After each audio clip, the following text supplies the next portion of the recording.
تفریق جو ہے وہ پیداوار کو، زمین کی پیداوار کو، انسانی نسل کو اور حیوانات تک کو متاثر کرتی ہے۔ آپس کے افتراق زمین کی پیداوار کو، انسانی نسل کو، حیوانات تک کو متاثر کرتی ہے۔ ہم سمجھتے تھے مسلمانوں کے افتراق سے صرف مسلمان ہی نہیں بلکہ اللہ کی ساری مخلوق پریشان ہوتی ہے۔ اللہ کی ساری مخلوق پریشان ہوتی ہے، ساری مخلوق پریشان ہوتی ہے، کیونکہ ساری مخلوق کے لیے رحمتوں کے نزول کا سبب وہ مسلمانوں کی اجتماعیت ہے، اور ساری مخلوق کے لیے عذاب اور مصیبت کا سبب مسلمان کے افتراق ہے۔ چنانچہ فرماتے ہیں صحابی، میں جدو گھر گھر میں رہا اور بے اولاد رہا۔ پھر فرماتے ہیں وہی صحابی کہ میں نے مرغی کے نیچے انڈے رکھے بچے نکالنے کے لیے، تو کسی انڈے کے اندر بچہ پیدا نہیں ہوا، سارے انڈے خراب ہو گئے، سارے انڈے سڑ گئے، کسی میں بچہ پیدا نہیں ہوا۔ یہ اس جگہ کی نحوست ہے، اس جگہ کی یہ نحوست ہے۔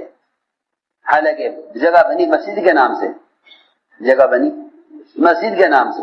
فرماتے ہیں کہ یہ کبوتر ہر جگہ گھس کے گھونسلہ بنا لیتے ہیں، کہیں سوراخ ملتا ہے گھر میں گھس جاتے ہیں، لیکن اس گھر کے اندر، میرے گھر میں کبھی کسی کبوتر نے انڈا نہیں دیا، کسی کبوتر نے انڈا نہیں دیا، کسی مرغی نے بچہ نہیں نکالا، اور میں جب تک اس گھر میں رہا اولاد سے محروم رہا۔ مدینہ مرکز بیجاپور.com۔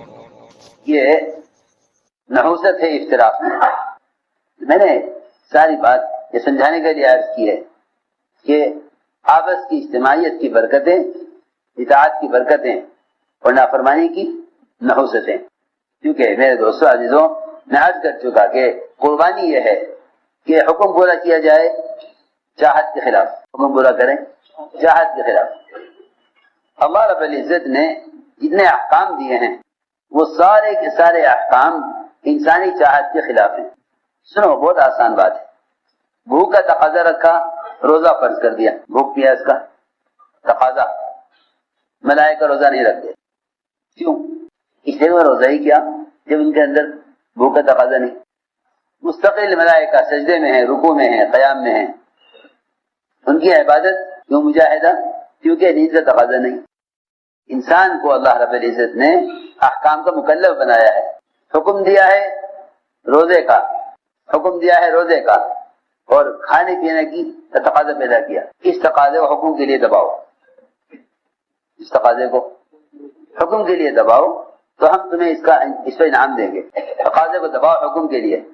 خواہش کا تقاضا زنا حرام، خواہش کا تقاضا زنا حرام، نیند کا تقاضا نماز فرض، بھوک کا تقاضا روزہ فرض، مال کی ضرورت، مال کا تقاضا، مال کی محبت، زکات فرض۔ آپ سارے فرائض اٹھا کے دیکھیں، سارے فرائض انسان کی چاہت اور فطرت اور ضرورت کے خلاف ہوں گے۔ اللہ رب العزت حکم دے کر اطاعت کا امتحان لیتے ہیں، حکم دے کر اطاعت کا امتحان لیتے ہیں کہ ہمارے حکم کو کیسے پورا کرتا ہے اپنی چاہت کے خلاف۔ تو یہ بات یاد رکھنا کہ احکام آئیں گے تین قسم کے، احکام آئیں گے تین قسم کے۔ ایک تو احکام آئیں گے حیثیت کے خلاف، احکام آئیں گے حیثیت کے خلاف، احکام آئیں گے حیثیت کے خلاف۔ دوسرے احکام آئیں گے جذبے کے خلاف، احکام آئیں گے جذبے کے خلاف۔ میں عرض کر چکا صحابی کا جذبہ اونٹ ذبح کرنے کا، حکم آیا کہ نہیں کرنا۔ تیسری بات یہ ہے کہ حکم آئے گا معمول کے خلاف، یہ بہت سمجھنے کی بات ہے۔ حکم آئے گا معمول کے خلاف، ایک معمول چل رہا ہوگا تو حکم آئے گا اس کے خلاف کہ اب ایسے کرنا ہے۔ لیکن ان تینوں لائنوں میں لوگ فیل ہو جاتے ہیں۔ جب حکم آتا ہے حیثیت کے خلاف تو کہتے ہیں کہ ہمارے ساتھ زیادتی ہو رہی ہے، ہمارے ساتھ زیادتی ہو رہی ہے۔ حکم آتا ہے جب حیثیت کے خلاف تو کہتے ہیں ہمارے ساتھ زیادتی ہو رہی ہے۔ سنو غور سے، اللہ نے فرشتوں کو حکم دیا کہ سجدہ کریں آدم علیہ السلام کو، سارے ملائکہ کو حکم دیا کہ سجدہ کرو آدم علیہ السلام، سب نے حکم پورا کر دیا۔ بھئی حکم ہے، ہم حکم کے آگے ہم کچھ نہیں کرتے۔ وہ سوچ ہی نہیں سکتے کہ یہ حکم کیوں ہے. حکم کی علت کو سوچنا بھی نافرمانی کے لیے کافی ہے. حکم کی علت مت سوچو کہ اس حکم کی کیا وجہ ہے, اللہ نے فلاں حکم کیوں دیا ہے. نہیں, اطاعت کرنے والے علت ہی سوچا کرتے. جو علت سوچتے ہیں وہی اطاعت کرنے میں شک میں رہتے ہیں, کریں یا نہ کریں, نقصان ہوگا نفع ہوگا. میں عرض کروں گا ابھی کہ جو لوگ تردد میں رہے وہ ناکام ہو گئے, جنہوں نے حکم پورا کر دیا وہ کامیاب ہو گئے.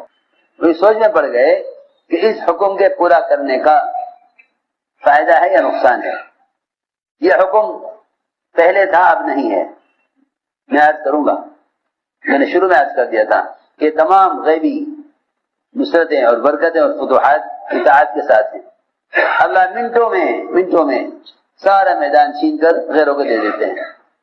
اگر یہ سوچ کر حکم چھوڑ دیا جاوے کہ یہ حکم پہلے کے لیے تھا اس وقت کے لیے نہیں ہے. سنو غور سے, چنانچہ سب نے سجدہ کیا سوائے ابلیس کے. سوائے ابلیس کہ نہیں, میں سجدہ نہیں کروں گا. کیوں؟ کہ بات یہ ہے کہ ہم پرانے ہیں یہ نیا ہے. بات صرف یہ ہے, انا خیر من, انا خیر من, کہ یہ پرانا ہے, میں پرانا ہوں یہ نیا ہے. میں اعلیٰ ہوں یہ ادنا ہے. آگ کی صفت اوپر کی طرف جانا ہے, مٹی کی صفت نیچے کی طرف آنا ہے. میں روشن ہوں یہ تاریک ہے, نیچی سیاہ ہے, اور میں روشن ہوں. لہذا ہمارا ان کا ایسا مقابلہ بھی نہیں, برابر کے بھی نہیں کہ چلو حکم پورا کر دیا جاوے. یہ ہمارے ساتھ زیادتی ہے. آپ اس کے علاوہ اور کوئی حکم دیں تو ہم پورا کر دیں, اس کے علاوہ اور حکم ہو, لیکن یہ ہمارے ساتھ زیادتی ہے. بس اتنا ہی ہوا, اللہ تعالیٰ نے فرشتوں کی جماعت میں سے نکال کے باہر کر دیا. کیونکہ جو اللہ کی اطاعت سے, اللہ کے رسول کی اطاعت سے پھر جاتے ہیں وہ یقیناً دنیا میں کسی فتنہ کا شکار ہوتے ہیں, یقینی طور پر. فَلْيَحْذَرِ الَّذِينَ يُخَالِفُونَ عَنْ أَمْرِهِ أَن تُصِيبَهُمْ فِتْنَةٌ أَوْ يُصِيبَهُمْ عَذَابٌ أَلِيمٌ. صاف اللہ نے فرمایا کہ ڈرنا چاہیے ان لوگوں کو جو اللہ کے رسول کے حکم کی سے رخ پھیرتے ہیں کہ یا تو وہ کو فتنہ کے اندر مبتلا ہو جائیں گے یا سخت عذاب میں مبتلا ہوں گے. ڈرنا چاہیے ان لوگوں کو جو اللہ کے رسول کی اطاعت سے پھر جاتے ہیں اور اللہ کے رسول کے حکم کی مخالفت کرتے ہیں کہ یا تو کسی فتنہ میں مبتلا ہوں گے یا سخت عذاب میں. چنانچہ یہ میں نے عرض کیا کہ یہ حکم آیا حیثیت کے خلاف, حکم آیا حیثیت کے خلاف, حکم آیا حیثیت کے خلاف. صحابہ کرام کا مزاج یہ تھا کہ وہ حکم میں یہ نہیں دیکھتے تھے کہ جس چیز کا حکم دیا جا رہا ہے وہ ہمارے اعتبار سے ہمارے لیے مناسب ہے یا نامناسب ہے. کتنے صحابہ کے قصے آپ کو ملیں گے. حضور اکرم صلی اللہ علیہ وسلم فرمایا یہ یمنی تلوار کون لے گا؟ زبیر نے کہا مجھے دیجیے, پرانے ہیں, بڑے ہیں, رشتے دار بھی ہیں آپ کے, پھوپھی کے لڑکے بھی ہیں. مایا کہ نہیں, ہاں یہ تلوار کون لے گا؟ حضرت عمر کھڑے ہوئے, مجھے دیجیے. فرمایا کہ نہیں. حالانکہ حضرت عمر کہ میرے بعد اگر نبی ہو سکتے تو عمر نبی ہو سکتے تھے, ان کو بھی نہیں دی. مایا کون تلوار کھولے گا اس کا حق ادا کرے. ابو دجانہ صحابی, چھوٹے صحابی کھڑے ہوئے کہ مجھے دیجیے. آپ تلوار ان کو دے دی. وہاں صحابہ کرام میں یہ بات نہیں تھی کہ ہم بہتر تھے, ہم پرانے تھے, ہمیں کیوں نہیں دی گئی, اسے کیوں دی گئی. کوئی ایک صحابی ایسا نہیں ملے گا جو کسی صحابی کو کوئی درجہ ملنے کی وجہ سے کام سے پیچھے ہٹ جاوے کہ جی آپ نے پرانوں کو تو پیچھے کر دیا, نئے کو آگے کر دیا, لہذا ہم تو کام جب کریں گے جب آپ ہمیں آگے رکھیں پرانوں کو اور بعد والوں کو پیچھے رکھیں. آپ نے اسلام میں داخل ہونے کے وقت بھی بعض صحابہ سے یہ عہد لیا ہے کہ میرے بعد دوسروں کو تم سے آگے بڑھایا جائے گا تو تم کام سے پیچھے نہیں ہٹو گے. یہ آپ نے بیعت لی ہے صحابہ سے.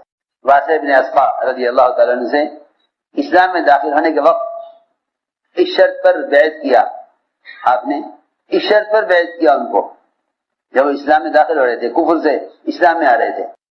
یہ نہیں فرمایا میرے بعد نماز نہیں چھوڑو گے, زکات دینا نہیں چھوڑو گے, روزہ رکھنا نہیں چھوڑو گے. یہ نہیں فرمایا، یہ فرمایا کہ میرے بعد دوسروں کو تم سے آگے بڑھایا جائے گا تو تم کام سے پیچھے نہیں ہٹو گے. یہ کہ تمہیں ہر حال میں سننا اور ماننا ہوگا، تنگی ہو فراخی ہو، دل چاہے یا نہ چاہے، ہر حال میں اطاعت کرنی ہوگی. کہاں ہم اس کے لیے تیار ہوں. آپ فرمایا کہ یہ بھی یاد رکھو کہ میرے بعد دوسروں کو تم سے آگے بڑھایا جائے گا تو تم کام سے پیچھے نہیں ہٹو گے. واسع نسخہ نے کہا مجھے یہ بھی منظور ہے. تب آپ نے بیعت فرمایا. آپ کی بیعت کی شرائط میں سے تھا یہ کہ تم میرے بعد کام سے پیچھے نہیں ہٹو گے. تو میں عرض کر رہا تھا کہ احکام آتے ہیں حیثیت کے خلاف، احکام آتے ہیں حیثیت کے خلاف. جس طرح میں نے عرض کیا کہ ابلیس کو حکم کہ آدم کو سجدہ کریں، یہ حکم حیثیت کے خلاف، یہ حکم حیثیت کے خلاف. دوسری بات یہ ہے کہ پہلا تو امتحان ہے فرشتوں کا، دوسرا امتحان ہے انبیاء علیہ السلام کا. مدینہ مرکز بیجاپور.com. امتحان ہے انبیاء علیہ السلام کا کہ تم حکم پورا کرو جذبے کے خلاف. نبی کا جذبہ اولاد کا ہے. انبیاء علیہ السلام اللہ سے اولاد چاہتے ہیں اس دین کی حفاظت کے لیے، اس امانت کی حفاظت کے لیے جو امانت اللہ کی طرف سے لے کر آئے ہیں، جو امانت اللہ کی طرف سے لے کر آئے ہیں اس کی حفاظت. انی خفت الموالی من ورائی وکانت امرأتی عاقرا فهب لی من لدنک ولیا، کہ مجھے اپنی اولاد میں ایسا بیٹا چاہیے جو میرے بعد اس امانت کی حفاظت کرے. اللہ تعالی نے زکریا علیہ السلام کو 130 سال کی عمر میں بیٹا دیا. بیوی کی عمر 90 سال، ان کی اپنی عمر 120 سال، 120 سال کی عمر. وحن العظم منی واشتعل الراس شیبا، سر سفید ہو چکا، ہڈیاں کھل چکی، لیکن تجھے اولاد کے دینے میں کسی سب کی ضرورت ہے، کیونکہ لوگوں کی امیدیں وہاں تک ہوتی ہیں جہاں تک اسباب ہوتے ہیں. اور سمجھتے تھے دعا کی قوت اسباب کی انتہا سے دعا کی قوت کی ابتدا ہوتی ہے. جہاں جہاں اسباب کی انتہا ہو جاتی ہے وہاں امید کی بھی انتہا ہو جاتی ہے. ہمارا مزاج یہ ہے جہاں اسباب ختم وہاں امید بھی ختم، جہاں تک اسباب ہے وہاں تک امید ہے. اللہ رب العزت ہم سب کو